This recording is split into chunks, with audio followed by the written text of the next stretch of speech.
इस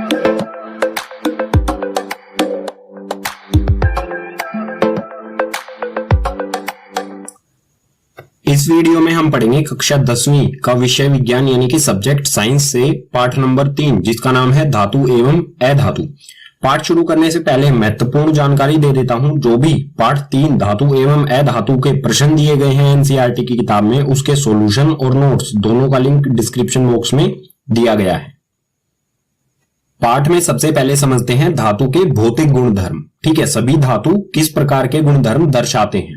सबसे पहले आता है इसमें चमक। धातु चमकीले होते हैं या नहीं?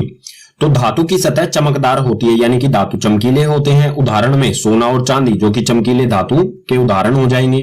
ठीक है, आगे है कठोरता। धातु कठोर होते हैं या नहीं? सामान्यतः कठोर होते हैं। सभी धातुएं सामान्यतः कठोर होते हैं। जैसे लोहा बहुत कठोर होता है, इसी तरह से तांबा भी। लेकिन यहां पर एक अपवाद आता है कठोरता में धातुओं की। लिथियम, सोडियम और पोटेशियम ये ऐसे 3 धातु हैं जो कठोर नहीं होते, ये अत्यंत मुलायम होते हैं। ठीक है, और इतने मुलायम होते हैं कि इनको आप चाकू से आसानी से काट सकते हो। ठीक है, यानी कि इन तीनों धातुओं के अलावा सभी धातु कठोर होंगे। ठीक है, आगे है रूप अवस्था। रूप और अवस्था का अर्थ होगा धातु जो है वो ठोस होते हैं, द्रव होते हैं या गैस अवस्था में होते हैं। तो कमरे के ताप पर ठोस अवस्था में होते हैं। कमरे का ताप क्या होता है? जिस टेम्परेचर पर आप अभी देख रहे हो वीडियो, आपके कमरे का जो तापमान है वही होगा। ठीक है, नॉर्मल टेम्परेचर जो 20 से 40 डिग्री सेल्सियस तक। तो इस ताप पर सभी धातु जो है वो ठोस अवस्था में होते हैं। लेकिन यहां पर भी एक अपवाद है। ऐसा एक धातु है जो द्रव अवस्था में पाया जाता है, उसे कहते हैं मरकरी, हिंदी में पारा। ठीक है, मरकरी हिंदी में भी कहते हैं इसे, मरकरी या पारा कहा जाता है उसे। ये पारा जो है ये द्रव अवस्था में पाया जाता है, यानी पारे के अलावा जो भी धातु हैं वो सभी ठोस होते हैं। केवल एक ही ऐसा धातु है जो द्रव अवस्था में पाया जाता है। ठीक है, और पारे का इस्तेमाल किया जाता है थर्मामीटर्स में। आगे है आघातवध्यता। आघातवध्यता का अर्थ होगा किसी चीज को पीट पीट कर पतली पतली परत बनाना, चादर बनाना उसकी। ठीक है, तो धातुओं को पीट कर पतली चादरों में परिवर्तित किया जा सकता है। ठीक है, यानी कि हम कह सकते हैं धातु जो है वो आघातवर्ध्य होते हैं, धातुओं की चादर बनाई जा सकती है। जैसे उदाहरण में हो जाएगा लोहे की चादरें। लोहे की चादर बनाई जाती हैं जो छतों पर लगाई जाती हैं, जिसे टीन कहा जाता है। ठीक है, धातु के भौतिक गुणधर्म में आगे है तन्यता। तन्यता का अर्थ होगा पतले तार बनाए जा सकते हैं या नहीं। तो धातुओं को पतली तार के रूप में बनाया जा सकता है, यानी कि धातुओं के तार बनाए जा सकते हैं और हम कह सकते हैं कि धातु जो है वो तन्य होते हैं। ठीक है, उदाहरण में हो जाएगा तांबे के तार। तांबे के तार बनाए जाते हैं पतले पतले, जिन्हें घरों में बिजली के लिए उपयोग किया जाता है। आगे है विद्युत व ऊष्मा के चालक। विद्युत यानी कि बिजली, बिजली और ऊष्मा के चालक होते हैं या नहीं? सामान्यतः विद्युत व ऊष्मा के चालक होते हैं, दोनों के चालक होते हैं धातु, विद्युत के भी और ऊष्मा के भी। उदाहरण में हो जाएगा चांदी, तांबा, लोहा और भी बहुत सारे उदाहरण हो जाएंगे। ठीक है, लेकिन इसमें एक अपवाद है, उसे ध्यान रखना है। सीसा और पारा ऊष्मा के कुचालक होते हैं। दो धातु, एक तो सीसा और एक पारा, जिसे मरकरी भी कहते हैं पारे को। तो सीसा और पारा ऊष्मा के कुचालक होते हैं। कुचालक होने का अर्थ होगा जो भी ऊष्मा है इनमें एक जगह से दूसरी जगह नहीं जा सकती है। आगे है घनत्व। सामान्यतः घनत्व और गलनांक अधिक होता है।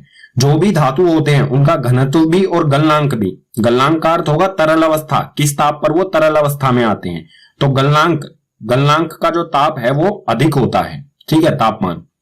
लेकिन यहां पर हमें एक अपवाद याद रखना है, सोडियम और पोटेशियम का घनत्व कम होता है। 2 ऐसे धातु होते हैं, सोडियम, पोटेशियम, या हम इसमें लिथियम भी डाल सकते हैं। ये जो धातु हैं इनका घनत्व बहुत कम होता है। ठीक है, इनके अलावा सभी धातुओं का घनत्व भी और गलनांक भी अधिक होता है। धातु के भौतिक गुणधर्म में आगे है ध्वनिक। ध्वनिक जो है ये ध्वनि से ही बना है, यानी कि आवाज जो उत्पन्न करते हैं उन्हें कहा जाता है ध्वनिक। ठीक है, धातु कठोर सतह से टकराने पर आवाज उत्पन्न करते हैं। धातु आवाज करते हैं, यानी कि हम कह सकते हैं धातु जो है वो ध्वनिक होते हैं। ठीक है, उदाहरण में ले सकते हैं इसे, जैसे हमारे साइकिल की घंटी होती है वो धातु से बनी होती है। ठीक है, यानी कि धातु ध्वनिक होते हैं। आगे है ऑक्साइड। ऑक्साइड यानी कि धातु का ऑक्साइड। ठीक है, ऑक्साइड में हम उदाहरण लेंगे। सबसे पहले धातु का ऑक्साइड होता क्या है। जैसे मैग्नीशियम होता है धातु, अगर मैग्नीशियम के साथ ऑक्सीजन जुड़ जाए तो इसे कहा जाता है धात्विक ऑक्साइड।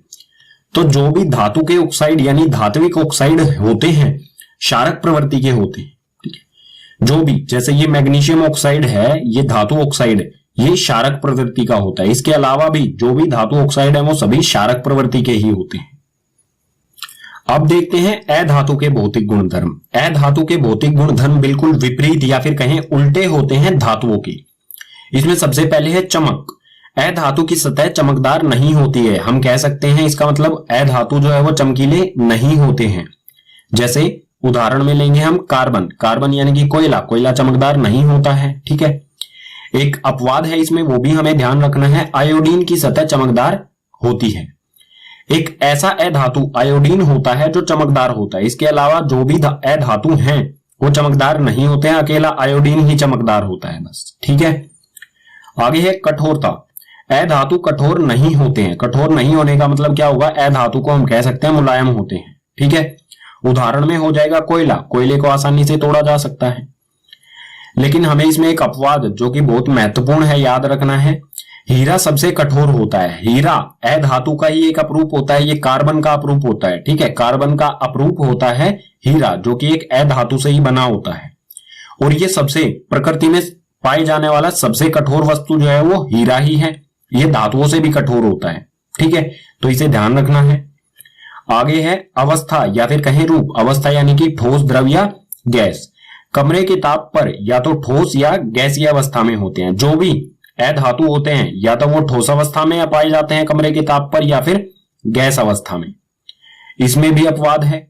ब्रोमीन को छोड़कर जो ब्रोमीन अधातु होता है वो तरल अवस्था में होता है, द्रव अवस्था में होता है, ठीक है। ब्रोमीन को छोड़कर सभी अधातु या तो ठोस होंगे या गैस अवस्था में होते हैं। इसमें आगे है आघातवर्ध्यता। अधातु आघातवर्ध्य नहीं होते हैं। आघातवर्ध्यता का अर्थ होगा कि इनको पतली चादरों में नहीं बनाया जा सकता है, ठीक है। अधातु के हम चादरें नहीं बना सकते हैं पीट पीट कर। अगर हम इन्हें पीटेंगे तो ये बिखर जाएंगे टुकड़ों में। जैसे हम कोयले को अगर किसी पत्थर से तोड़ें तो वो बिखर जाता है टुकड़ों में, उसकी चादरें नहीं बन सकती हैं। अधातु के भौतिक गुणधर्म में आगे है तन्यता। तन्यता का मतलब तार बनाए जा सकते हैं या नहीं। जिसके तार बनाए जा सकते हैं उसे कहेंगे तन्य। तो अधातुओं को पतली तार के रूप में नहीं बनाया जा सकता, यानी कि अधातुओं के तार नहीं बन सकते हैं, इसलिए हम कहेंगे अधातु जो है वो तन्य नहीं होते हैं, ठीक है। आगे है विद्युत व ऊष्मा के चालक। विद्युत व ऊष्मा के कुचालक होते हैं। जो भी अधातु हैं वो विद्युत और ऊष्मा दोनों के कुचालक होते हैं। कुचालक होने का अर्थ होगा विद्युत और ऊष्मा इनमें से एक जगह से दूसरी जगह नहीं जा सकती है। लेकिन इसका अपवाद हमें याद रखना होगा।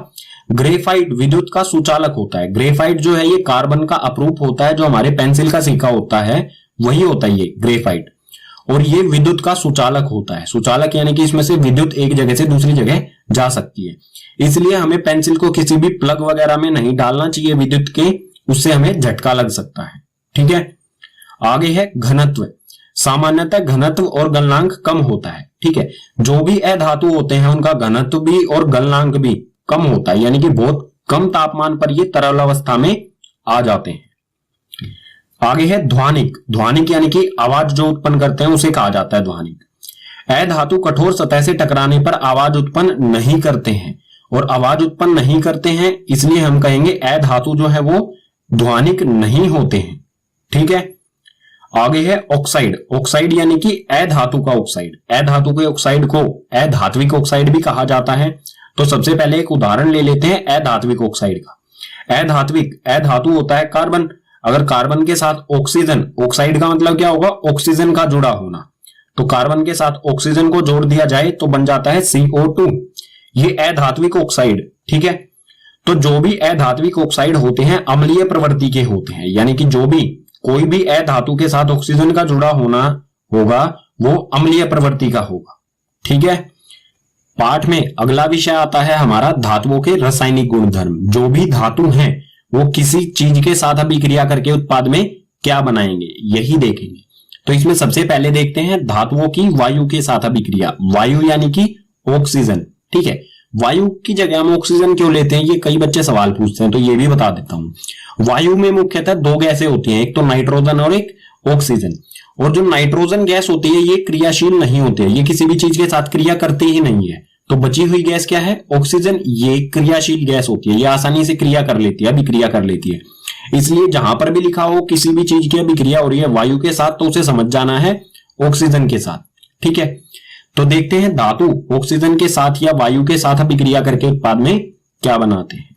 तो यहां पर दिया है धातुएं ऑक्सीजन के साथ अभिक्रिया करके धातु ऑक्साइड बनाती हैं। ठीक है, धातु ऑक्साइड कहें या फिर धात्विक ऑक्साइड कहें, तो जो भी धातुएं हैं वो ऑक्सीजन के साथ अभिक्रिया करेंगी तो उत्पाद में मिलेगा हमें धातु ऑक्साइड या फिर धात्विक ऑक्साइड। ठीक है, यह अभिक्रिया किस प्रकार से होगी? कोई भी हमारा धातु है अगर वो ऑक्सीजन के साथ अभिक्रिया करेगा तो उत्पाद में मिलेगा धातु ऑक्साइड। ठीक है, उदाहरण ले लेते हैं इसके कुछ। जैसे यहां पर है Cu यानी कि कॉपर। कॉपर जो है धातु होता है और ऑक्सीजन के साथ यह अभिक्रिया करेगा तो उत्पाद में मिलेगा हमें CuO यानी कि कॉपर ऑक्साइड। ठीक है, ये हो गया धातु ऑक्साइड उत्पाद में। ठीक है, उसके बाद इसे बैलेंस करेंगे तो यहां पर भी 2 और यहां पर भी 2 लगाना होगा हमें। इसी प्रकार एक और उदाहरण लेते हैं Al से एल्यूमिनियम। जब ये O2 के साथ यानी कि ऑक्सीजन के साथ अभिक्रिया करेगा तो उत्पाद में मिलेगा हमें Al2O3 यानी कि एल्यूमिनियम ऑक्साइड। पीछे वाले पेज पर जो धातु और ऑक्सीजन की अभिक्रिया हुई तो सभी धातु जो है वो ऑक्सीजन के साथ अलग अलग तरह से अभिक्रिया करते हैं। अलग अलग तरह से का मतलब होगा कोई बहुत तेजी के साथ अभिक्रिया करता है, कोई धीरे धीरे करता है, कोई धातु जो है वो अभिक्रिया करते ही नहीं है, और कुछ ऐसे हैं जिनकी सिर्फ सतह ही ऑक्सीजन के साथ अभिक्रिया करती है।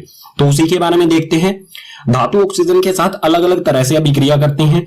इसमें सबसे पहला बिंदु दिया गया है Na यानी कि सोडियम और K यानी कि पोटेशियम। सोडियम और पोटेशियम वायु में आकस्मिक आग पकड़ लेते हैं। आग पकड़ने का मतलब होगा अगर इन्हें खुली वायु में रखा जाए, सोडियम और पोटेशियम को खुली वायु में रखने पर, हवा में रखने पर ये ऑक्सीजन के साथ अभिक्रिया करके बहुत तेजी के साथ अभिक्रिया करते हैं और इनमें आग लग जाती है। और जो भी ये आग लगती है, इन जो भी ये सोडियम है और पोटेशियम है, इनको आग से बचाने के लिए, इनको आग लगने से रोकने के लिए इन्हें केरोसिन के तेल में डुबो के रखा जाता है। केरोसिन के तेल में इसलिए डुबोया जाता है क्योंकि केरोसिन के तेल के अंदर ऑक्सीजन नहीं होती है। ठीक है, यानी कि सोडियम और पोटेशियम जो है वो बहुत तेजी के साथ ऑक्सीजन के साथ अभिक्रिया करते हैं। दूसरा बिंदु दिया गया है Mg यानी कि मैग्नीशियम, Al यानी कि एल्यूमिनियम, Zn यानी कि जस्ता या फिर कहें जिंक, और Pb यानी कि लेड जिसे हिंदी में सीसा कहा जाता है। तो ये चार धातुएं जो हैं ये सभी वायु के साथ धीरे धीरे अभिक्रिया करते हैं। इन धातुओं पर ऑक्साइड की परत चढ़ जाती है। ये सभी धातु धीरे धीरे अभिक्रिया करेंगे और इनके धातुओं की सतह पर ऑक्साइड की एक लेयर चढ़ जाती है। जैसे मैग्नीशियम है तो मान लीजिए ये मैग्नीशियम है, अगर इसे हम खुली हवा में रखेंगे तो इनकी परत जो है वो मैग्नीशियम ऑक्साइड बनाएगी। सिर्फ परत ऑक्सीजन के साथ अभिक्रिया करेगी, अंदर जो है वो मैग्नीशियम ही रहेगा, लेकिन ऊपर जो है वो मैग्नीशियम ऑक्साइड बन जाएगा। सतह जो है वो बन जाएगी मैग्नीशियम ऑक्साइड, लेकिन अंदर जो है वो मैग्नीशियम ही रहेगा। ठीक है, तो जो ये मैग्नीशियम ऑक्साइड की परत बनी है चारों तरफ, ये अंदर वाले धातु को सुरक्षित रखती है, उसे ऑक्सीजन के साथ अभिक्रिया करने से रोकती है। अंदर वाला धातु बिल्कुल सुरक्षित रहता है। ठीक है, आगे दिया गया है Fe यानी कि जिसे लोहा, आयरन। Fe लोहा वायु में गर्म करने पर कोई अभिक्रिया नहीं करता, लेकिन लोह चूर्ण गर्म करने पर तेजी से जलने लगता है। अगर लोहे को वायु में गर्म किया जाए तो कोई अभिक्रिया नहीं होती, लेकिन लोहे का पाउडर, लोह चूर्ण जिसे कहेंगे, ठीक है, लोहे के पाउडर को अगर गर्म किया जाए तो वो तेजी के साथ जलने लगता है। जलने का मतलब होगा कि लोहे का चूर्ण तो अभिक्रिया कर लेता है ऑक्सीजन के साथ, लेकिन अगर लोहे का कोई बड़ा सा पीस हो, बड़ा सा कोई ऑब्जेक्ट हो लोहे का, वो अभिक्रिया नहीं करता है। आगे है इसी में Cu पर वायु की उपस्थिति में काले रंग की परत चढ़ जाती है। Cu यानी कि कॉपर। कॉपर वायु के साथ अभिक्रिया, जब इसे Cu को गर्म किया जाएगा तो इस पे काले रंग की परत चढ़ जाती है जो कॉपर ऑक्साइड होती है। ठीक है, यानी कि इसमें भी क्या होता है, जैसे ये Cu है तो इसकी परत जो है वो ऑक्सीजन के साथ अभिक्रिया करेगी। जब इसे गर्म करेंगे तो ये ऑक्सीजन के साथ सतह जो है, कॉपर की सतह जो है वो ऑक्सीजन के साथ अभिक्रिया करके CuO कॉपर ऑक्साइड बना लेती है, लेकिन अंदर का जो कॉपर है वो बिल्कुल सुरक्षित रहता है। ठीक है, अगला बिंदु दिया गया है Ag जो है उसे चांदी कहा जाता है, और Au यानी कि सोना। तो सोना और चांदी वायु के साथ अभिक्रिया नहीं करते हैं। ये दो ऐसे धातु हैं Ag और Au, ये ऑक्सीजन के साथ अभिक्रिया नहीं करते हैं। ऑक्सीजन कहें या वायु कहें, ये किसी के साथ भी अभिक्रिया नहीं करते हैं। धातु ऑक्साइड से संबंधित एक और शब्द आता है जिसे कहते हैं उभयधर्मी ऑक्साइड। ये क्या होते हैं इसके बारे में भी समझ लेते हैं। वे धातु ऑक्साइड जो अम्ल तथा क्षारक दोनों से अभिक्रिया करते हैं और उत्पाद में जल तथा लवण बनाते हैं। दो कंडीशन दी गई है हमें। ऐसे धातु ऑक्साइड में जैसे हो गया मैग्नीशियम ऑक्साइड, ठीक है, पीछे वाली अभिक्रियाओं में जो धातु ऑक्साइड बन रहे थे, मैग्नीशियम ऑक्साइड, कॉपर ऑक्साइड, जो भी धातु ऑक्साइड हैं, वो धातु ऑक्साइड जो अम्ल और क्षारक दोनों के साथ अभिक्रिया करें और साथ में उत्पाद में क्या दे, जल और लवण बनाए। दोनों चीजें होनी चाहिए, अम्ल तथा क्षारक दोनों के साथ अभिक्रिया भी करते हो और उत्पाद में जल तथा लवण बनाते हो, उसे कहा जाएगा उभयधर्मी ऑक्साइड। ठीक है, उदाहरण ले लेते हैं कुछ। जैसे यहां पर है aluminium oxide. Aluminium oxide HCl जो होता है ये होता है हाइड्रोक्लोरिक अम्ल। ठीक है, ये अम्ल के साथ एल्यूमिनियम ऑक्साइड यानी कि ये क्या है, धातु ऑक्साइड, ये अम्ल के साथ अभिक्रिया करके बना रहा है AlCl यानी कि एल्यूमिनियम क्लोराइड, जो कि एक लवण होता है, और साथ में H2O यानी कि जल। एल्यूमिनियम ऑक्साइड अम्ल के साथ अभिक्रिया करके लवण और जल बना रहा है। अब देख लेते हैं क्या एल्यूमिनियम ऑक्साइड क्षारक के साथ भी अभिक्रिया करता है। तो बिल्कुल ये करता है। यहां पर फिर से ये एल्यूमिनियम ऑक्साइड यह अभिक्रिया कर रहा है NaOH यानी कि सोडियम हाइड्रो ऑक्साइड, जो कि एक क्षारक होता है। ये क्षारक के साथ अभिक्रिया करके sodium NaAlO2 sodium aluminium oxide, जो कि एक लवण, ठीक है, लवण और जल बना रहा है। दोनों कंडीशन हो रही है यहां पर, अम्ल और क्षारक दोनों के साथ यह अभिक्रिया भी कर रहा है और साथ में लवण और जल भी बना रहा है दोनों के साथ। इसको कहा जाएगा उभयधर्मी ऑक्साइड। तो हम कहेंगे जो Al2O3 है, एल्यूमिनियम ऑक्साइड है, ये क्या है, उभयधर्मी ऑक्साइड है। ठीक है, धातुओं के रासायनिक गुणधर्म में आगे है जल के साथ अभिक्रिया, यानी कि धातु जल के साथ अभिक्रिया करके उत्पाद में क्या बनाएंगे। तो कोई भी धातु हो वो जल यानी कि H2O के साथ अभिक्रिया करके या तो धातु ऑक्साइड बनाएगा या फिर धातु हाइड्रो ऑक्साइड बनाएगा। अब कौन सा धातु ऑक्साइड बनाएगा और कौन सा हाइड्रो ऑक्साइड बनाएगा। तो जो अधिक क्रियाशील धातु हैं वो धातु हाइड्रो ऑक्साइड बनाएंगे और जो कम क्रियाशील धातु हैं वो जल के साथ अभिक्रिया करके धातु ऑक्साइड बनाएंगे और साथ में निकलेगी हाइड्रोजन गैस। ठीक है, और बात करें अगर धातु ऑक्साइड जल के साथ अभिक्रिया करेगा तो क्या होगा। तो कोई भी धातु ऑक्साइड है अगर वो जल के साथ अभिक्रिया करेगा तो उत्पाद में मिलेगा हमें हमेशा धातु हाइड्रो ऑक्साइड। ठीक है, कुछ उदाहरण लेते हैं। जैसे उदाहरण में सबसे पहले है Na यानी कि सोडियम, जो कि अधिक क्रियाशील धातु है। तो जो भी अधिक क्रियाशील धातु है वो जल के साथ अभिक्रिया करके बनाएगा धातु हाइड्रो ऑक्साइड। ठीक है, तो ये है Na यानी कि सोडियम, H2O जल के साथ अभिक्रिया करता है और उत्पाद में देता है NaOH यानी कि सोडियम हाइड्रो ऑक्साइड और साथ में H2 यानी कि हाइड्रोजन गैस। इसी प्रकार से Ca यानी कि कैल्शियम, जो ये भी एक क्या है, अधिक क्रियाशील धातु है, तो ये भी जल के साथ अभिक्रिया करके क्या बनाएगा, धातु हाइड्रो ऑक्साइड। तो कैल्शियम H2O यानी कि जल के साथ अभिक्रिया करके बनाएगा CaOH2 यानी कि कैल्शियम हाइड्रो ऑक्साइड और साथ में हाइड्रोजन गैस। ठीक है, अब है Fe जो है ये Fe यानी कि लोहा, ये मध्यम क्रियाशील धातु है। तो अधिक क्रियाशील धातु तो बनाते हैं हाइड्रो ऑक्साइड, मध्यम क्रियाशील धातु जो है वो बनाएंगे धातु ऑक्साइड। तो Fe यानी कि लोहा H2O के साथ अभिक्रिया करके, जल के साथ अभिक्रिया करके बनाएगा ये Fe3O4 यानी कि धातु ऑक्साइड और साथ में हाइड्रोजन। ठीक है, उसके बाद जब इन इक्वेशंस को बैलेंस करेंगे तो ये 3, 4 जो भी है इसे बैलेंस किया गया है। ठीक है, पीछे वाले पेज पर हमने देखा जल और धातु की अभिक्रिया। तो जो भी धातु होते हैं वो जल की अलग अलग अवस्था के साथ अभिक्रिया करते हैं। जल की अलग अलग अवस्था का अर्थ होगा कुछ जो धातु हैं वो ठंडे जल के साथ अभिक्रिया करते हैं, कुछ गर्म जल के साथ अभिक्रिया करते हैं और कुछ ऐसे धातु हैं जो जल वाष्प यानी कि जल की भाप के साथ अभिक्रिया करते हैं। उसी के बारे में देखते हैं। अलग अलग धातु जल की अलग अलग अवस्था के साथ अभिक्रिया करते हैं। इसमें सबसे पहला बिंदु दिया गया है Na यानी कि सोडियम, K यानी कि पोटेशियम और Ca यानी कि कैल्शियम। ये तीनों धातु ठंडे पानी के साथ अभिक्रिया करते हैं। ठीक है, सोडियम, पोटेशियम और कैल्शियम ठंडे पानी के साथ अभिक्रिया करते हैं। अगला बिंदु है Al यानी कि एल्यूमिनियम, Fe यानी कि आयरन और Zn यानी कि जस्ता। ठीक है, Fe को कहेंगे लोहा। तो एल्यूमिनियम, लोहा और जस्ता यानी कि जिंक जल वाष्प के साथ अभिक्रिया करते हैं। ये तीनों ऐसे धातु हैं जो जल वाष्प यानी कि भाप के साथ अभिक्रिया करते हैं। अगला बिंदु दिया गया है Mg, गर्म जल के साथ अभिक्रिया करता है। Mg यानी कि मैग्नीशियम, मैग्नीशियम जो है वो गर्म जल के साथ अभिक्रिया करता है। ठीक है, बिंदु है Ca और Mg के बारे में ये भी है और ये भी। कैल्शियम और मैग्नीशियम अभिक्रिया के दौरान जल की सतह पर आ जाते हैं क्योंकि उत्पन्न हाइड्रोजन गैस के बुलबुले Ca और Mg की सतह पर चिपक जाते हैं। जब कैल्शियम और मैग्नीशियम की अभिक्रिया होती है, या फिर हम कहें जल में कैल्शियम और मैग्नीशियम को जब डाला जाता है तो जो हाइड्रोजन गैस निकलती है इस अभिक्रिया में वो इन पर चिपक जाती है, कैल्शियम और मैग्नीशियम पर चिपक जाती है। ठीक है, इसकी वजह से हाइड्रोजन गैस इन पर चिपकने, हाइड्रोजन गैस के बुलबुले बन के इन पे चिपक जाते हैं, तो उन बुलबुलों की वजह से ये सतह पर तैर के आ जाते हैं। ठीक है, आखिरी बिंदु दिया गया है Au यानी कि सोना, Ag यानी कि चांदी, Cu यानी कि कॉपर और Pb यानी कि सीसा। ये सभी धातु जो है वो जल के साथ अभिक्रिया नहीं करते हैं। ठीक है, ये चारों धातु अभिक्रिया नहीं करते। धातुओं के रासायनिक गुणधर्म में तीसरे नंबर पर है धातु की अम्ल के साथ अभिक्रिया। कोई भी धातु है वो किसी भी अम्ल के साथ किस प्रकार से अभिक्रिया करेगा। तो इसमें अभिक्रिया कराने से पहले हमें एक चीज का हमेशा ध्यान रखना होगा, जो भी धातु के साथ जिस भी अम्ल की अभिक्रिया कराएंगे वो तनु अम्ल होना चाहिए, यानी कि उसमें पानी की मात्रा अधिक होनी चाहिए। ठीक है, सांद्र नहीं होना चाहिए। अगर सांद्र अम्ल के साथ हम धातु की अभिक्रिया कराएंगे तो वो बहुत ऊष्माक्षेपी होगी, यानी कि उसमें से बहुत ऊष्मा निकल सकती है। ठीक है, जो जला भी सकती है हमारे आसपास के वातावरण में जो भी चीजें होंगी उन्हें। तो हमेशा तनु अम्ल के साथ अभिक्रिया करानी है हमारे धातु के साथ। तो कोई भी धातु हो किसी भी तनु अम्ल के साथ जब अभिक्रिया करेगा तो हमेशा उत्पाद में लवण और हाइड्रोजन गैस हमें मिलेगी। कुछ उदाहरण देख लेते हैं इसके लिए। तो धातु में लिया है हमने यहाँ पर Fe यानी कि लोहा, और तनु अम्ल लिया है हमने हाइड्रोक्लोरिक अम्ल। ठीक है, ये धातु और ये अम्ल ये दोनों अभिक्रिया करेंगे और उत्पाद में बनाएंगे FeCl यानी कि आयरन क्लोराइड।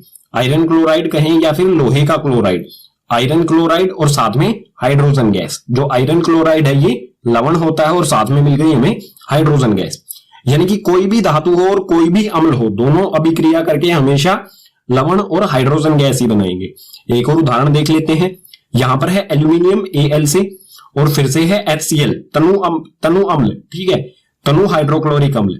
तो एल्यूमिनियम और तनु हाइड्रोक्लोरिक अम्ल फिर अभिक्रिया करके AlCl यानी कि एल्यूमिनियम क्लोराइड, जो कि एक लवण होता है, लवण और साथ में हाइड्रोजन गैस बनाएंगे। ठीक है, धातुओं के रासायनिक गुणधर्म में चौथे नंबर पर है धातुओं की अन्य धातु लवणों के साथ अभिक्रिया। कोई भी धातु है वो और किसी धातु लवण के साथ किस प्रकार से अभिक्रिया करेगा।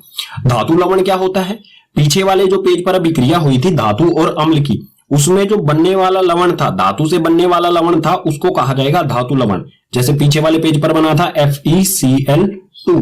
ये जो लवण है किससे बना है, Fe यानी कि लोहे से, तो यही होगा धातु लवण। ठीक है, और भी बहुत सारे धातु लवण होते हैं जैसे CuSO4 कॉपर सल्फेट। तो देख लेते हैं धातु लवण के साथ किस तरह से अभिक्रिया करेगा।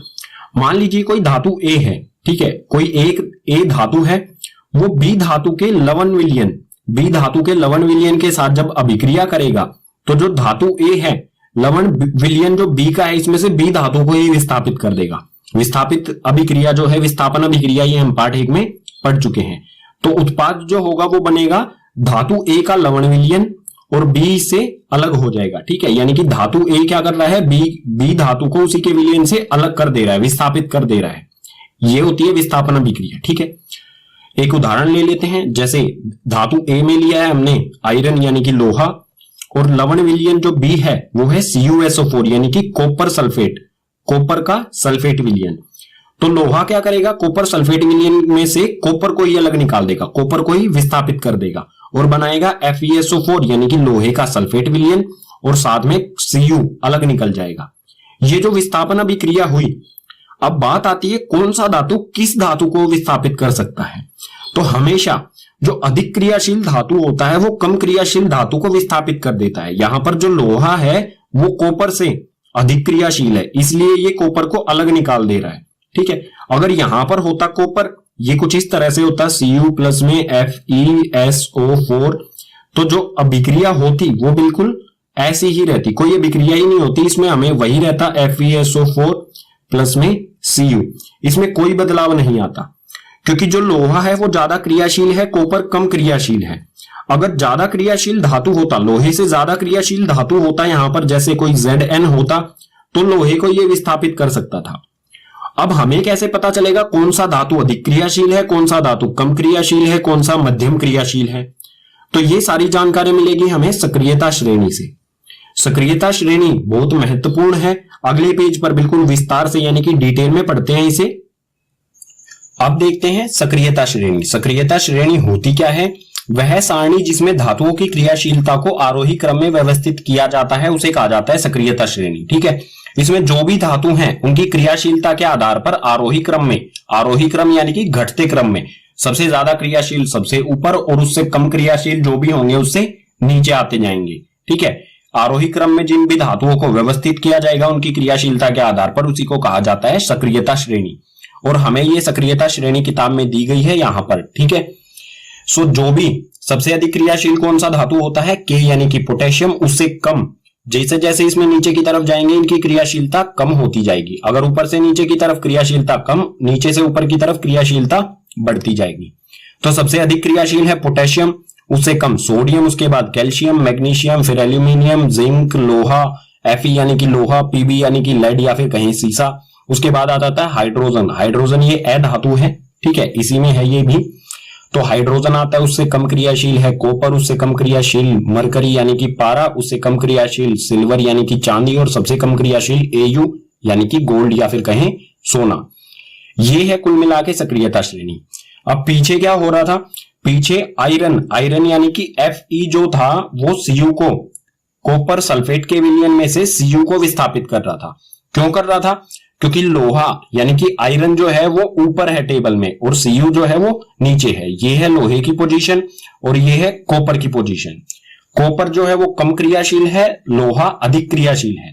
ठीक है, तो लोहा जो है वो कॉपर को आसानी से विस्थापित कर सकता है, लेकिन कॉपर कम क्रियाशील है आयरन से, तो कॉपर आयरन को विस्थापित नहीं कर सकता है।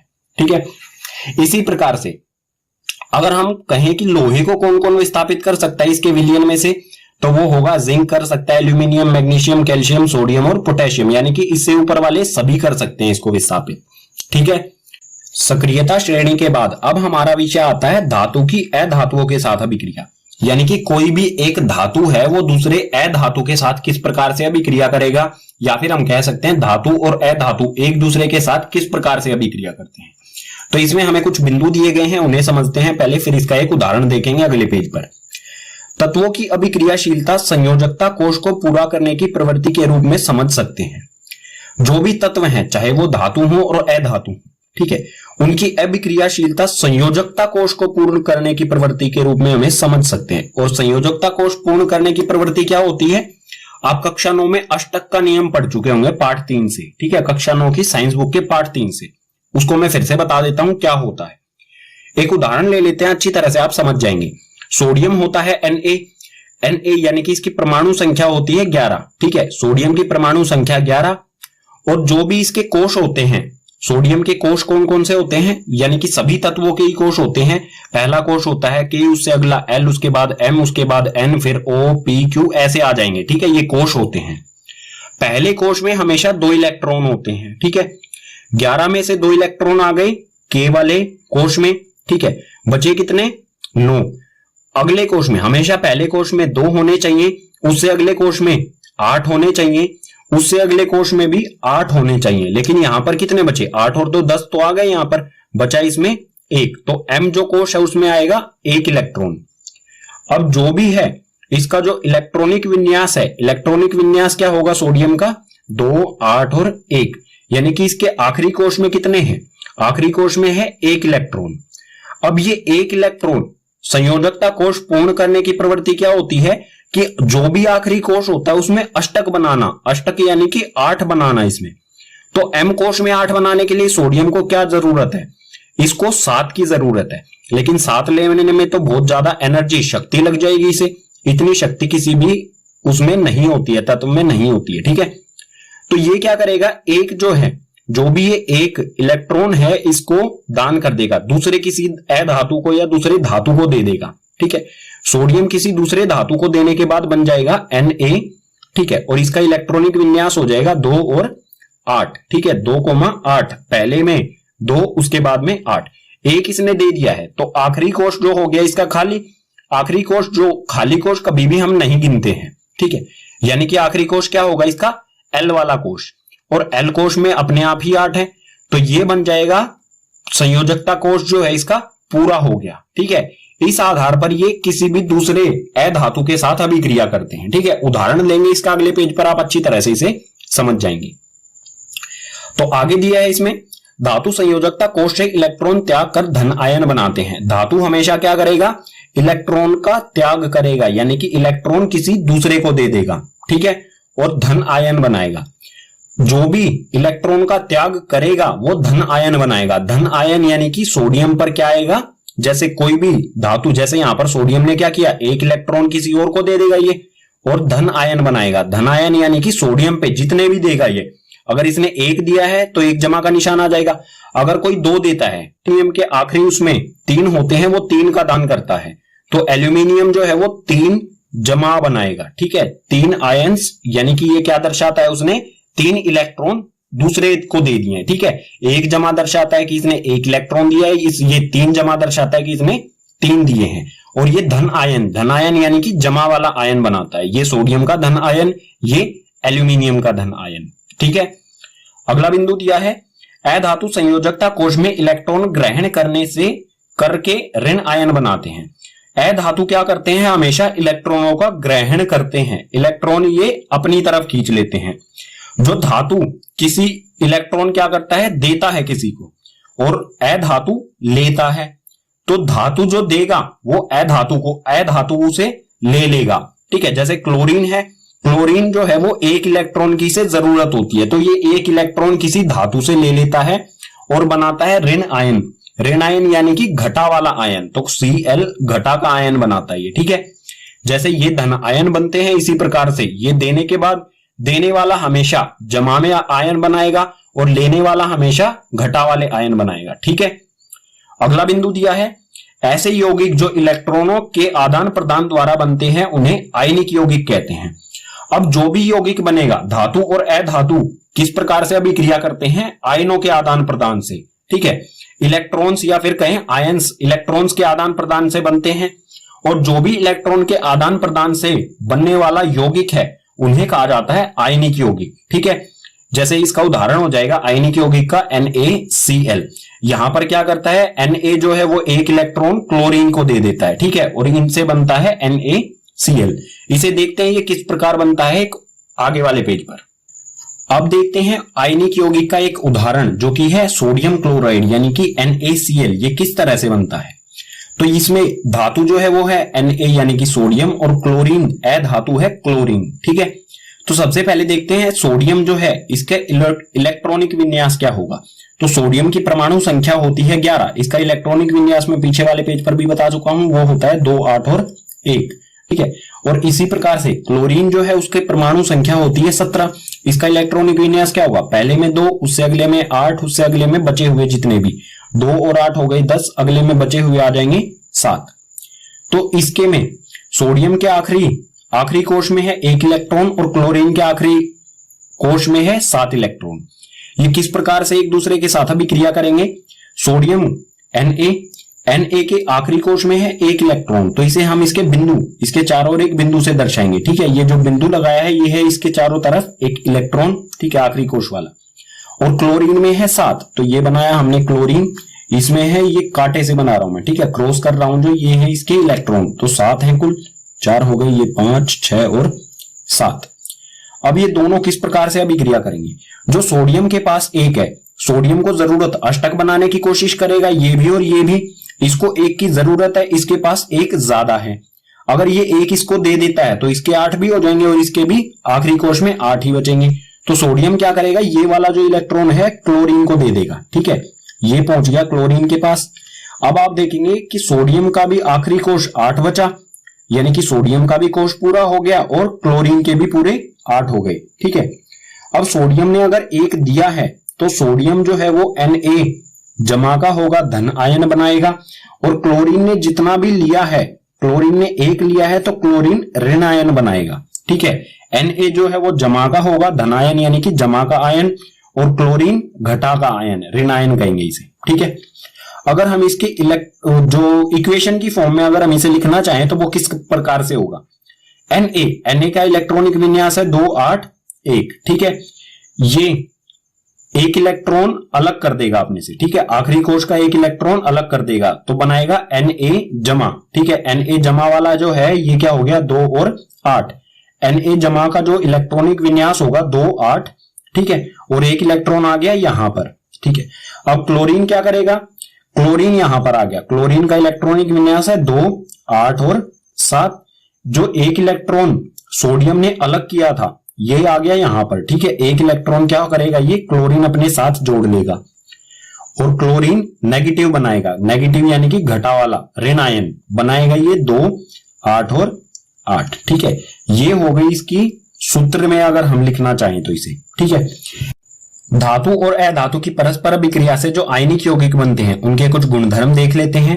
तो आयनिक यौगिक के गुणधर्म, इसमें सबसे पहला दिया गया है भौतिक प्रकृति। जो भी आयनिक यौगिक होते हैं उनकी भौतिक प्रवृत्ति कैसी होती है, यह ठोस, कठोर व भंगुर होते हैं। ठोस यानी कि ठोस अवस्था में, कठोर यानी कि काफी मजबूत, और भंगुर यानी कि बिखर जाना, ठीक है। भंगुर यानी कि आसानी से जो टूट जाए, ठीक है। अब ठोस, कठोर और भंगुर किस प्रकार से हो सकते हैं, जैसे कंचे, मार्बल होते हैं कंचे, वो बहुत ठोस होते हैं और कठोर भी होते हैं, लेकिन अगर हथौड़े से उन पे प्रहार किया जाए तो वो कई टुकड़ों में टूट जाते हैं आसानी से, बहुत कम ताकत हमें लगानी पड़ती है उसे तोड़ने के लिए, ठीक है। तो ऐसी कोई चीज जो भंगुर उसे कहेंगे हम, जो आसानी से टूट भी जाए, ठीक है, ठोस भी हो और आसानी से टूट भी जाए, तो वो होगा भंगुर, ठीक है। दूसरा बिंदु दिया गया है गलनांक एवं कथवांक। गलनांक यानी कि ऐसा तापमान जिस पर वो पिघलना शुरू कर दे, और कथवांक यानी कि ऐसा तापमान जिस पर वो उबलना शुरू कर दे। तो गलनांक और कथवांक जो है वो आयनिक यौगिक का वो बहुत अधिक होता है, बहुत अधिक ताप पर ये गलनांक और कथवांक अवस्था, ठीक है, गलते हैं और उबलते हैं, ठीक है। अगला है घुलनशीलता। घुलनशीलता यानी कि किसकी चीज में इन्हें घोला जा सकता है या घुल सकते हैं ये। जल में घुलनशील परंतु पेट्रोल केरोसिन में अघुलनशील होते हैं। जो भी आयनिक यौगिक हैं वो जल में तो घुल जाते हैं आसानी से, लेकिन पेट्रोल या केरोसिन जो होते हैं या पेट्रोल केरोसिन जैसे और भी जो तरल पदार्थ होते हैं उनमें नहीं घुल पाते हैं, सिर्फ जल में आसानी से ये घुल सकते हैं, ठीक है। अगला बिंदु है विद्युत की चालकता। जो भी आयनिक यौगिक होते हैं इसमें विद्युत एक जगह से दूसरी जगह जाती है या नहीं। आयनिक यौगिक के जलीय विलयन और गलित रूप में विद्युत का चालन करते हैं, परंतु ठोस अवस्था में विद्युत का चालन नहीं करते। जो भी आयनिक यौगिक हैं अगर ये जलीय विलयन के रूप में हो या फिर गलित रूप में हो, गलित रूप यानी कि तरल रूप में, ठीक है, पिघली हुई अवस्था में हो, आयनिक यौगिक अगर पिघली हुई अवस्था में हो या इनका जलीय विलयन हो, तो ये विद्युत का चालन आसानी से करने लगते हैं, यानी कि ये जलीय विलयन और गलित रूप में विद्युत को एक जगह से दूसरी जगह भेज देते हैं। लेकिन अगर ठोस अवस्था में होंगे, ठीक है, ठोस अवस्था में विद्युत का चालन नहीं करते, सिर्फ जलीय विलयन और गलित रूप में ये आयनिक जो भी विद्युत है उसका चालन करते हैं, ठीक है। धातु के भौतिक और रासायनिक गुणधर्मों के बाद अब देखते हैं धातुओं की प्राप्ति हमें कहां से होती है, किस प्रकार से होती है, इसकी विधि क्या है धातु प्राप्त करने की, और धातु जो है वो किस अवस्था में मिलते हैं, ठीक है, उनका निष्कर्षण किस प्रकार से किया जाता है, ये सारी चीजें। तो अगला विषय है हमारा पाठ में धातुओं की प्राप्ति। धातुओं की जो प्राप्ति है, ये जो पूरा प्रोसेस है, जो ये पूरी विधि है, उसको धात्विकी भी कहा जाता है। तो इसको समझने के लिए हमें सबसे पहले समझना पड़ेगा कुछ शब्दों को, उनकी परिभाषाओं को। इसमें सबसे पहले आता है खनिज। खनिज क्या होता है, पृथ्वी में प्राकृतिक रूप से उपस्थित तत्व एवं यौगिकों को खनिज कहते हैं। जो भी पृथ्वी से हमें तत्व या यौगिक, ठीक है, सभी चीजें धातु अधातु ये सारी चीजें हमें पृथ्वी से मिलती हैं। तो पृथ्वी में जो भी प्राकृतिक रूप से तत्व या यौगिक हैं उन्हें हम खनिज कहेंगे, ठीक है। अगला है अयस्क। अयस्क क्या होते हैं, वे खनिज जिसमें धातु अधिक मात्रा में पाए जाते हैं और उसे निकालना लाभकारी होता है, उसे अयस्क कहा जाएगा। ऐसे खनिज जिसमें धातु की मात्रा अधिक हो, ठीक है, और उसे निकालना भी आसान हो, उसकी कोई विधि हो निकालने की, जो कम पैसे खर्च करके हम निकाल सके धातु को उस प्रोसेस से, उस विधि से, ठीक है, तो उसे कहा जाएगा अयस्क। अगला है गैंग। गैंग क्या होता है, पृथ्वी से निकाले गए अयस्कों में रेत, मिट्टी आदि जैसी अशुद्धियां पाई जाती है, जिन्हें गैंग कहा जाता है। जो भी हमें पृथ्वी से अयस्क मिलते हैं उसके साथ हमें बहुत सारी अशुद्धियां मिलती हैं, जैसे रेत हो गया, रेत, मिट्टी या फिर कंकड़ पत्थर, ऐसी चीजें जो हमारे काम की नहीं है, जो अयस्क के साथ हमें मिल गई हैं, ठीक है, उनको कहा जाएगा गैंग, ठीक है। धातुओं की प्राप्ति जो ये विधि है धात्विकी भी कहा जाता है इसे, ये 3 चरणों में की जाएगी। 3 चरण यानी कि 3 स्टेप्स में की जाएगी, ठीक है। चरण 1 क्या होगा, अयस्कों का समृद्धिकरण। जो भी हमें पृथ्वी से अयस्क मिले हैं उनको समृद्धिकरण किया जाएगा। समृद्धिकरण का अर्थ होगा अयस्क के साथ जो हमें गैंग अशुद्धियां मिली हैं उन अशुद्धियों को हटाना। ठीक है, पृथ्वी से हमें क्या मिलता है, अयस्क जमा में गैंग यानी कि अयस्क के साथ गैंग यानी कि अशुद्धियां भी मिलती हैं। तो सबसे पहले क्या किया जाएगा, इस गैंग को इससे अलग किया जाएगा। ठीक है, तो हमें मिल जाएगा अयस्क। ठीक है, चरण 2 में क्या किया जाएगा, धातुओं का निष्कर्षण। जो भी हमें ये अयस्क मिला है गैंग को हटाने के बाद, इस अयस्क में से धातुओं को अलग किया जाएगा। ठीक है, कई रासायनिक अभिक्रियाओं द्वारा धातु इसमें से निकाला जाएगा।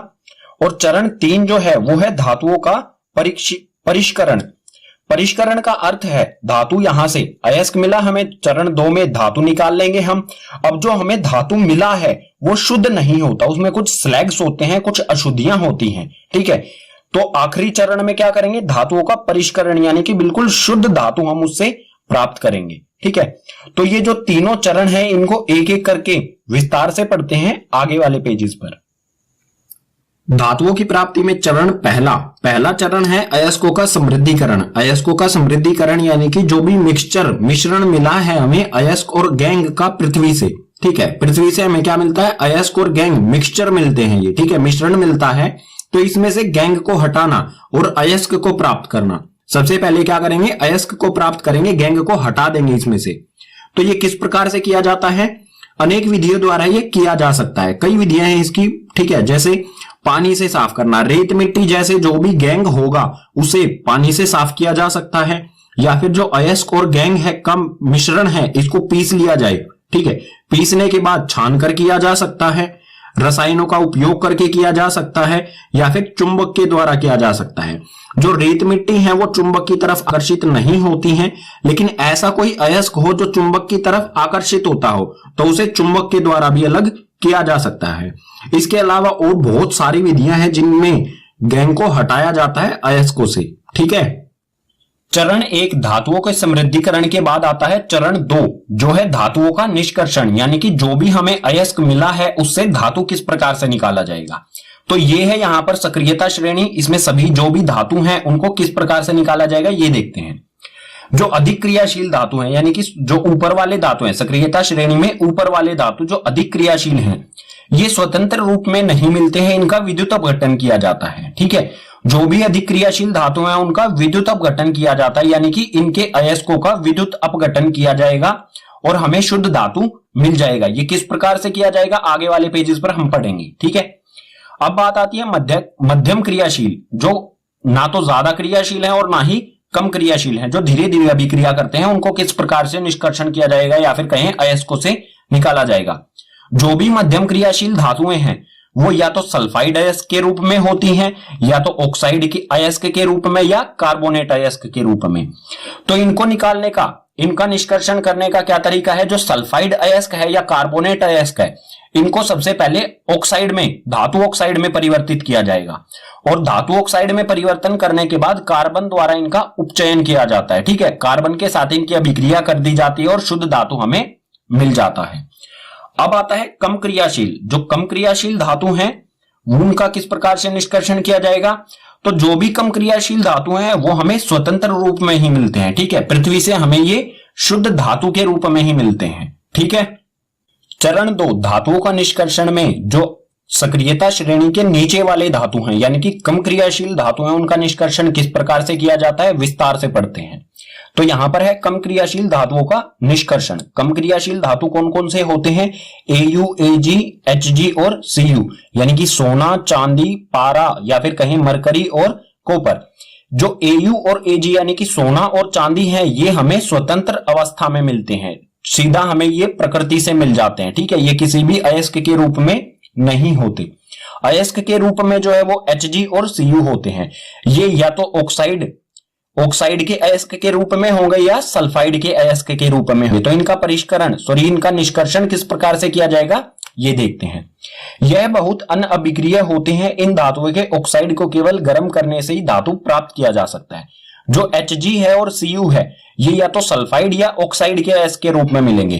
तो अगर सल्फाइड के अयस्क के रूप में है तो सबसे पहले इन्हें ऑक्साइड में बदल किया जाएगा, धातु ऑक्साइड में, और उसके बाद ऑक्साइड को बहुत कम ताप पर ही गर्म करने पर ये ऑक्सीजन को त्याग देते हैं और जो हमें धातु प्राप्त हो जाता है।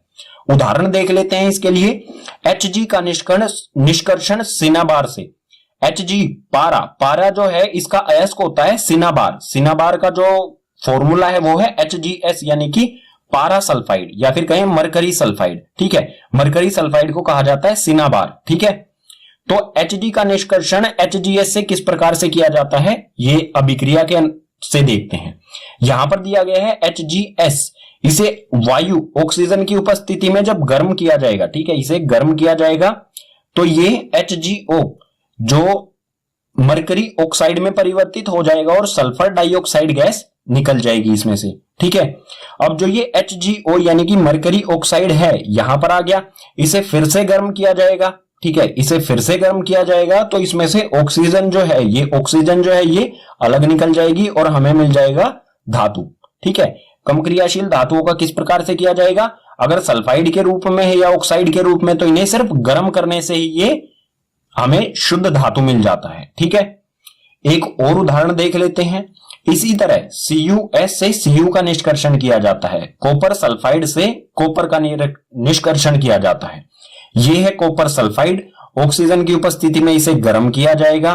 ठीक है, गर्म करने पर यह परिवर्तित हो जाएगा कॉपर ऑक्साइड में और सल्फर डाइऑक्साइड इसमें से निकल जाएगी गैस। ठीक है, अब जो कॉपर ऑक्साइड है ये आ गया कॉपर ऑक्साइड। अगर इसको कॉपर सल्फाइड, ठीक है, ये जो कॉपर सल्फाइड है और कॉपर ऑक्साइड, अगर इन दोनों को इकट्ठा, इन दोनों की अभिक्रिया कराई जाए, इन दोनों को इकट्ठा रख के गर्म किया जाए तो जो है हमें कॉपर और सल्फर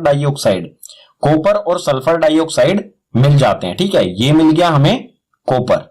ठीक है, कम क्रियाशील धातुओं के निष्कर्षण के बाद अब देखते हैं मध्यम क्रियाशील धातुओं का निष्कर्षण किस प्रकार से किया जाता है। मध्यम क्रियाशील धातु कौन से होते हैं, जो सक्रियता श्रेणी में बीच में होते हैं। ठीक है, इन्हें विस्तार से देखते हैं, इनका निष्कर्षण किस प्रकार से किया जाता है। तो यहां पर दिया गया है मध्यम क्रियाशील धातुओं का निष्कर्षण। मध्यम क्रियाशील धातु होते कौन कौन से हैं, तो इसमें होता है Zn हो गया, Fe हो गया, इसी प्रकार से और भी धातु। ठीक है, तो जो भी ये धातु होते हैं इनके बारे में दो बिंदु दिए गए हैं हमें। यह धातु या तो सल्फाइड या तो कार्बोनेट अयस्क के रूप में पाए जाते हैं। ठीक है, जो भी ये धातु है इनके अयस्क कौन से होते हैं, या तो सल्फाइड होगा या कार्बोनेट अयस्क के रूप में हमें मिलेंगे। इन धातुओं के ऑक्साइड से प्राप्त करना अधिक आसान होता है। जो भी ये धातु है मध्यम क्रियाशील धातु हैं, इनके ऑक्साइड से इन धातुओं को प्राप्त करना आसान होता है। यानी कि क्या कहना चाह रहे हैं, जो सल्फाइड अयस्क होगा या कार्बोनेट अयस्क होगा, सबसे पहले क्या किया जाएगा, इन सल्फाइड अयस्क को या कार्बोनेट अयस्क को धातु ऑक्साइड में बदला जाएगा। ठीक है, और उसके बाद धातु ऑक्साइड को से हम धातु प्राप्त कर लेंगे। ठीक है, सल्फाइड अयस्क से धातु का निष्कर्षण, सबसे पहले देखते हैं जो सल्फाइड अयस्क होता है उससे धातु का निष्कर्षण किस प्रकार से किया जाता है। अगले पेज पर देखेंगे कार्बोनेट अयस्क से धातु किस प्रकार से निष्कर्षण किया जाता है। ठीक है, तो यहां पर है सल्फाइड अयस्क से धातु का निष्कर्षण। सल्फाइड अयस्क से धातु का जो निष्कर्षण है उस प्रोसेस को, उस प्रक्रिया को कहा जाता है भर्जन प्रक्रिया। ठीक है, ये क्या होता है, सल्फाइड अयस्क को वायु की उपस्थिति में अधिक ताप पर गर्म करने पर यह ऑक्साइड में बदल जाता है। ठीक है, जो भी सल्फाइड, किसी भी धातु का सल्फाइड अयस्क है उसको अधिक ताप पर वायु की उपस्थिति में अगर गर्म किया जाएगा तो ये ऑक्साइड में बदल जाएगा, धातु ऑक्साइड में बदल जाएगा। ठीक है, एक उदाहरण ले लेते हैं। उदाहरण में दिया गया है यहां पर ZnS यानी कि जिंक सल्फाइड, जो कि एक मध्यम क्रियाशील धातु है। ठीक है, जिंक सल्फाइड का जो अयस्क है इसको ऑक्सीजन की उपस्थिति में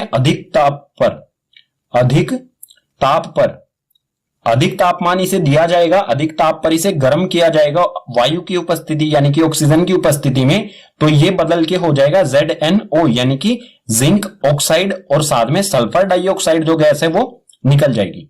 हमें यहां पर क्या मिल गया, जिंक ऑक्साइड। ठीक है, आगे वाले पेजेस पर हम देखेंगे कि जिंक ऑक्साइड से धातु किस प्रकार से निकाला जाता है। ठीक है, पीछे वाले पेज पर हमने पढ़ा था जो सल्फाइड के अयस्क होते हैं मध्यम क्रियाशील धातुओं के, उनसे धातु ऑक्साइड किस प्रकार से बनाया जाता है। ठीक है, पहले क्या किया जाएगा, धातु ऑक्साइड में परिवर्तन करेंगे दोनों का, सल्फाइड का भी और कार्बोनेट का।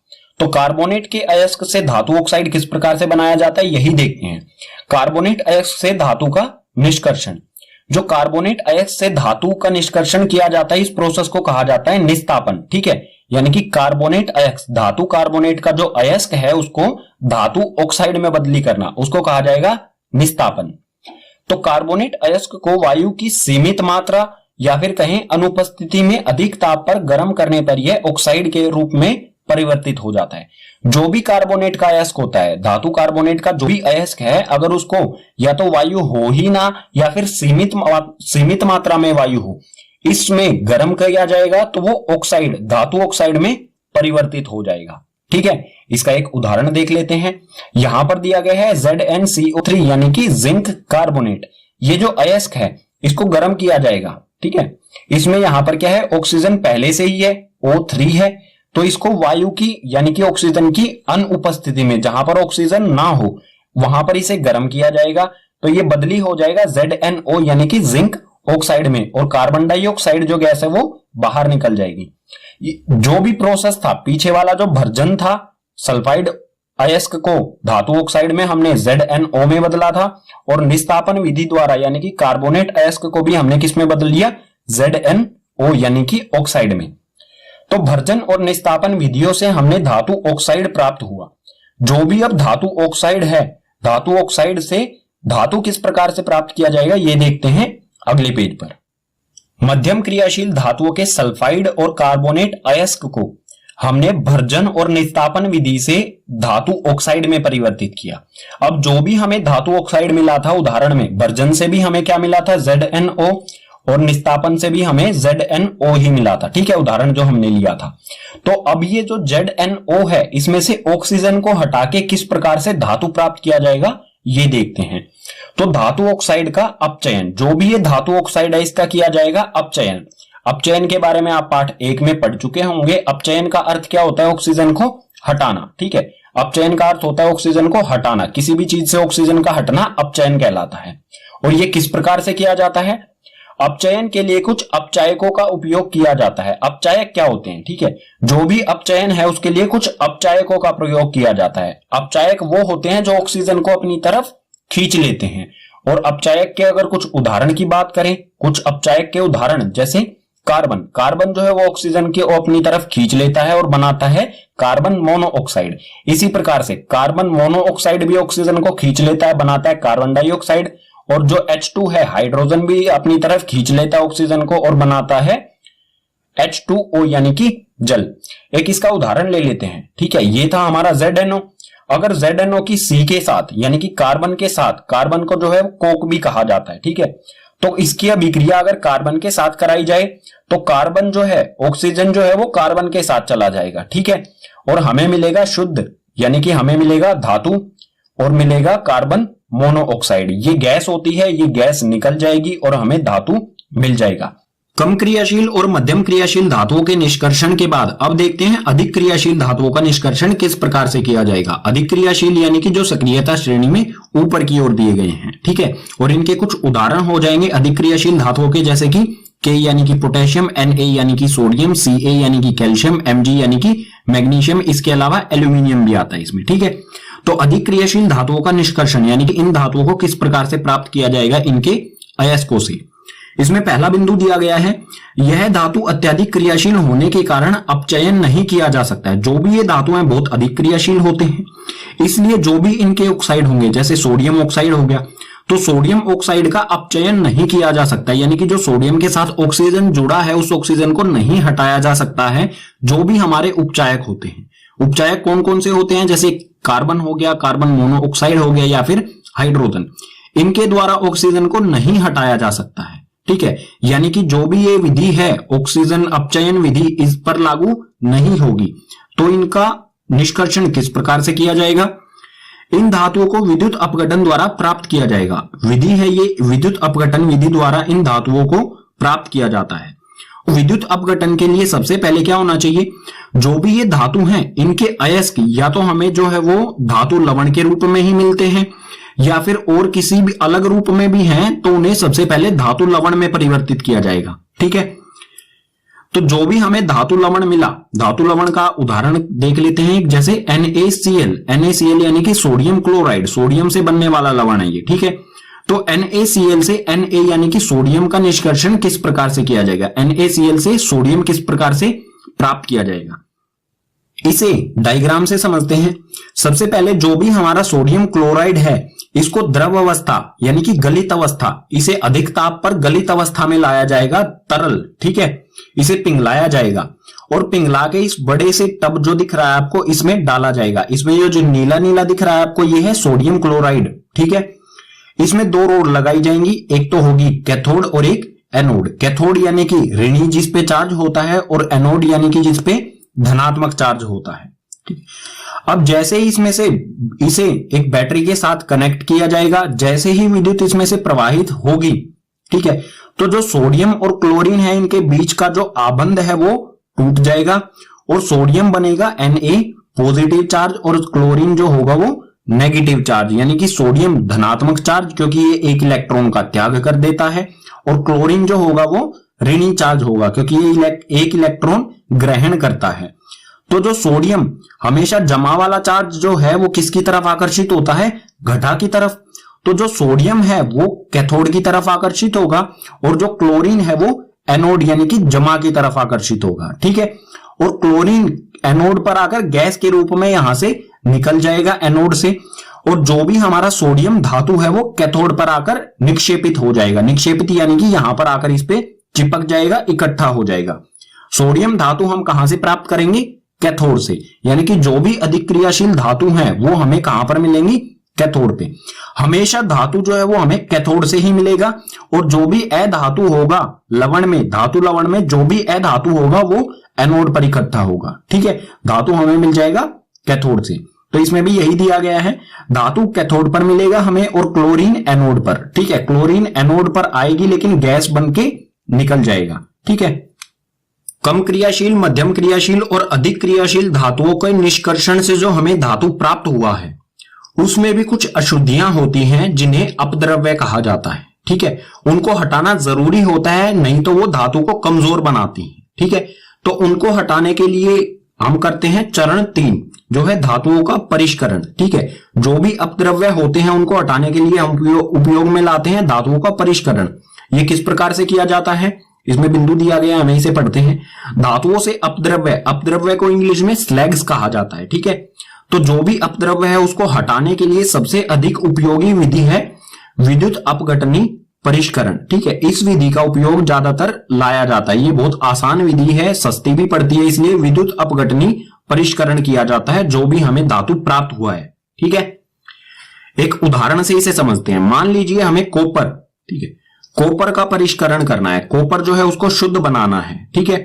तो क्या किया जाएगा, कॉपर को शुद्ध बनाने के लिए सबसे पहले अगर कॉपर को बनाना है तो हम एक सल्फेट का विलयन लेंगे, कॉपर का ही, CuSO4।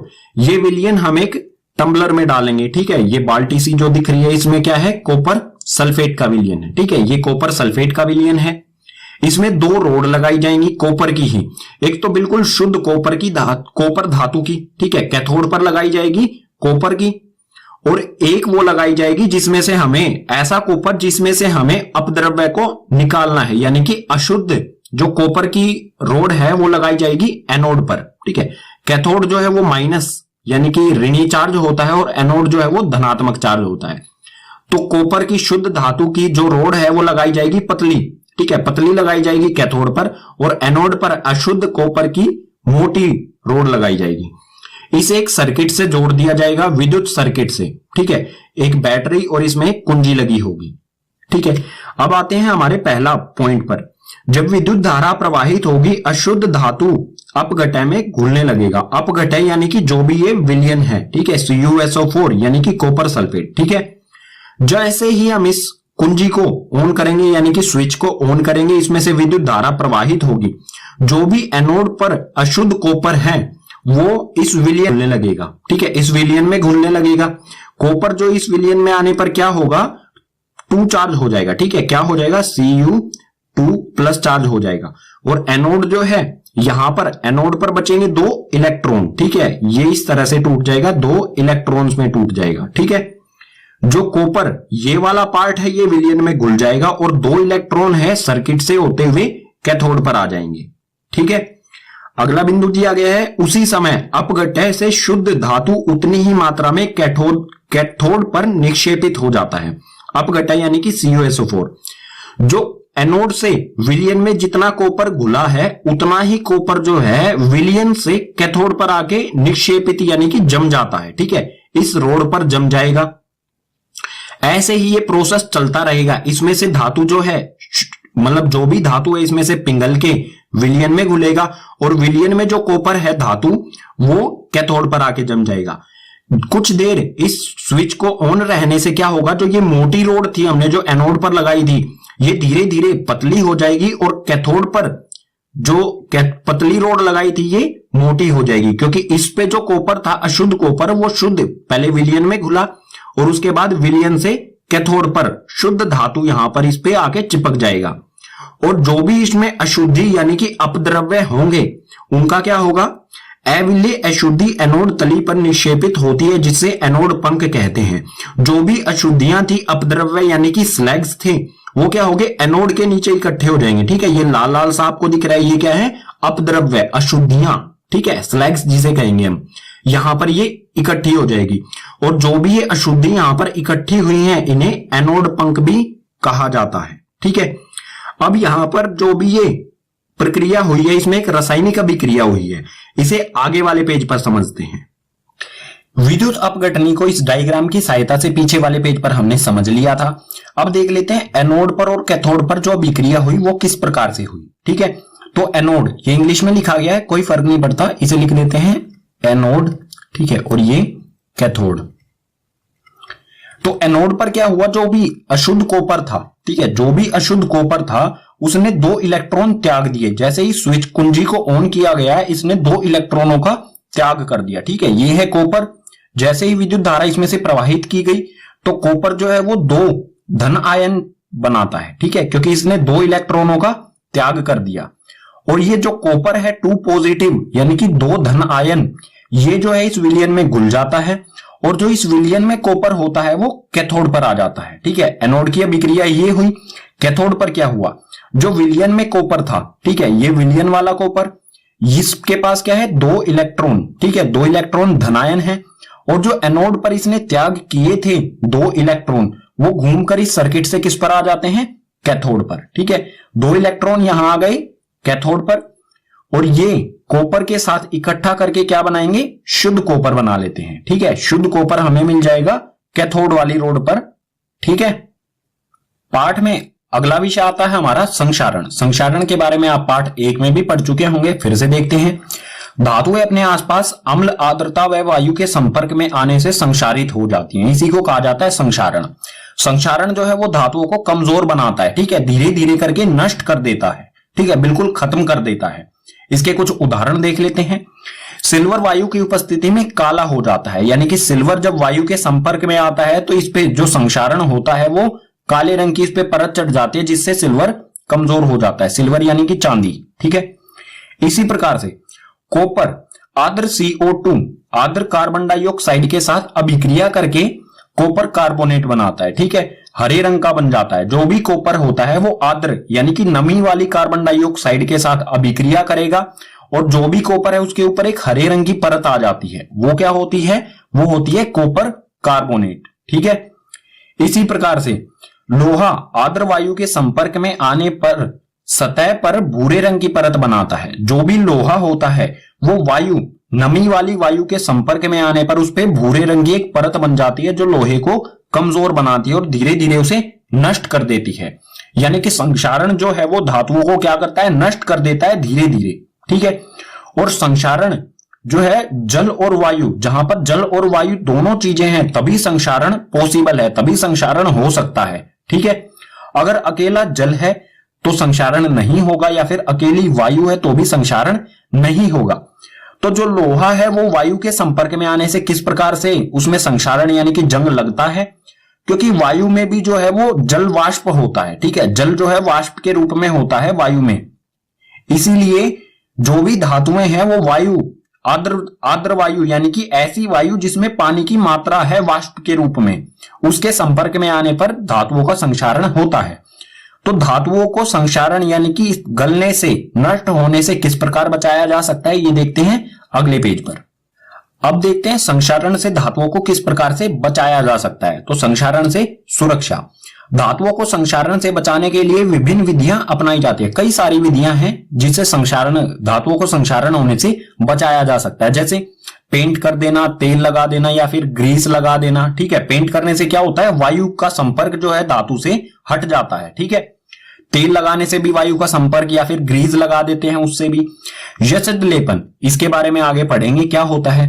क्रोमियम लेपन क्या होता है, जो क्रोमियम धातु है उसकी परत चढ़ा दी जाती है। ठीक है, किसी एक धातु पर क्रोमियम की परत चढ़ा दी जाती है। ठीक है, और वो बहुत लंबे समय तक चलता है। जैसे आपने साइकिल वगैरह जो होती हैं, चमकीली चीजें जो होती हैं, जैसे साइकिल का हैंडल होता है, वो चमकीला क्यों होता है, क्योंकि उस पर क्रोमियम का लेपन किया गया है, क्रोमियम की एक परत चढ़ाई गई है। ठीक है, इसी प्रकार से मिलता जुलता ही है एनोडीकरण या फिर मिश्र धातु बनाया जा सकता है। ठीक है, इन सभी विधियों से संक्षारण को रोका जा सकता है। तो यशद लेपन के बारे में पढ़ लेते हैं, ये क्या होता है। लोहे व इस्पात, लोहा और इस्पात क्या होता है, स्टील। ठीक है, लोहा व स्टील को जंग से बचाने के लिए उस पर जिंक की परत चढ़ाई जाती है। जिंक यानी कि जस्ता, जिसका सिंबल होता है Zn। जो लोहा और स्टील है उस पर जिंक की परत चढ़ा दी जाती है। जो ये जिंक की परत है ये थोड़ी थोड़ी सी भूरे ब्राउन रंग की होती है। ठीक है, इस प्रक्रम को ही यशद लेपन कहा जाता है। ठीक है, यानी कि लोहे और इस्पात यानी कि स्टील, लोहे और स्टील पर जब जिंक की परत चढ़ाई जाए तो उसे कहा जाएगा यशद लेपन। और मिश्र धातु क्या होते हैं, ठीक है, यहां पर एक शब्द हो रहा है मिश्र धातु बनाकर। तो मिश्र धातु किस प्रकार से बनाए जाते हैं और होते क्या हैं। मिश्र धातु यह दो या दो से अधिक धातु या धातु या अधातुओं का समांगी मिश्रण होता है। समांगी मिश्रण जो है इसके बारे में आप कक्षा 9 में पढ़ चुके हैं। तो या इसमें क्या होता है, दो धातु या दो से अधिक धातु या फिर धातु के साथ अधातु का समांगी मिश्रण बनाया जाता है। ठीक है, इसके कुछ उदाहरण ले लेते हैं जिससे आप अच्छी तरह से समझ जाएंगे। जैसे जो लोहा होता है, अगर लोहे में कार्बन मिला दिया जाए, कार्बन में 0.05% कार्बन मिला दिया जाए तो लोहा जो है कठोर हो जाता है और इसमें जो संक्षारण यानी कि जंग लगने का प्रक्रम होता है वो भी बहुत धीमा हो जाता है, लंबे समय तक चलता है ऐसा लोहा जिसमें कार्बन मिला दिया गया है। ठीक है, तो यहां पर क्या हुआ है, लोहा यानी कि धातु में अधातु को मिलाया गया है। ठीक है, इसी प्रकार इस्पात यानी कि स्टील, जो स्टील के बर्तन होते हैं हमारे रसोई घर में, वो वाला इस्पात। ठीक है, स्टील किस प्रकार से बनाया जाता है, लोहे में निकेल और क्रोमियम, ठीक है, ये है क्रोमियम मिलाया जाता है। ठीक है, लोहे में निकेल और क्रोमियम मिला करके इस्पात स्टील का निर्माण किया जाता है। ये भी क्या है, स्टील क्या है, एक मिश्र धातु है। इसी प्रकार से पीतल जो है वो कॉपर और जिंक यानी कि जस्ता, ठीक है, जिंक जिसका सिंबल होता है Zn। तो पीतल जो है उसमें क्या किया जाता है, कॉपर और जिंक का वो समांगी मिश्रण होता है। इसी प्रकार से कांसा क्या होता है, कॉपर और टीन का समांगी मिश्रण। ये सभी क्या है, मिश्र धातु। और मिश्र धातु जो बनाए जाते हैं उनका कारण क्या होता है, क्योंकि ये लंबे समय तक चलते हैं, इनमें जंग जो भी है या संक्षारण